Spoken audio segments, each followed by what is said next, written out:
All right, so we ran a benchmark over here at Upsolver, and it was focused on real-time modeling within data warehouses. My name is Sean Spediacci, and I'm the Director of Product Marketing over here at Upsolver. As we know, with streaming architecture, there's a few natural tensions, and most importantly, that starts with cost. When we're evaluating our different infrastructures and architectures, cost tends to be the thing that limits us the most, because when building streaming architecture, we tend to have complex needs and dependencies with building it, and it's not easy to implement. And when we're evaluating whether we need it or not, we're trying to evaluate the end-to-end latency. How fast can we get that data delivered to the end state for analytics, or maybe a product experience for a dashboard, whatever it might be. Generally, we're saying, does this need to be continuously processed, or can we do this in batch? And then we have complexity at scale. How do we manage this complexity as the data grows, as our needs in the organization grow? All of this with ensuring that data quality tends to be an issue over time.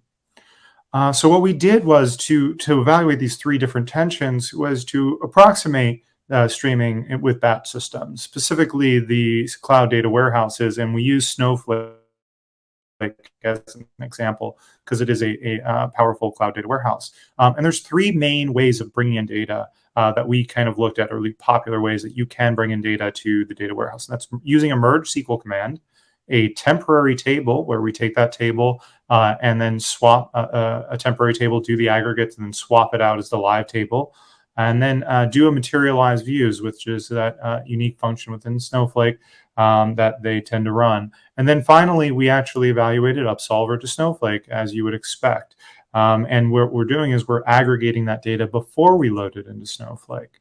And what we're doing when we're talking about that is we're taking the data from, in this instance, the data that was generated is e-commerce data. We're continuously ingesting it, and then we're continuously transforming it into these three tables for the specific benchmark, three distinct aggregate tables that provide this fresh analytics-ready data that you can then output to anywhere. Specifically, for this test, we loaded it into Snowflake. And so when we ran this test, we took 1 hour of, 1 minute of data, because we, as I said, we aggregated or generated 5 days of data.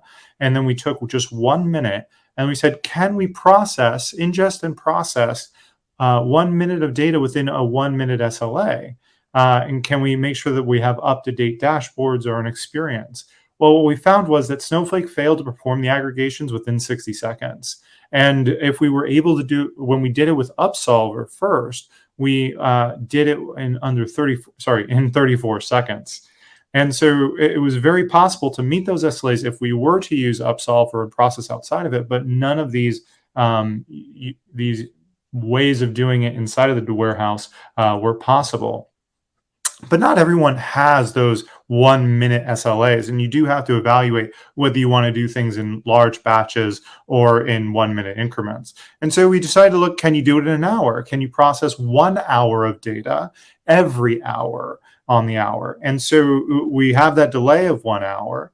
But eventually we do run into those limitations, and we're able to process, obviously, within a few minutes once we do the aggregations.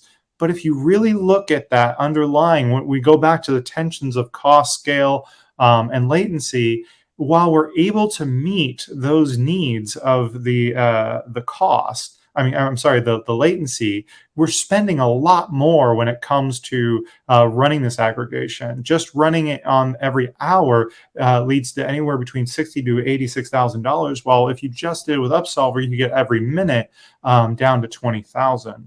And that's just using 30% of a small core.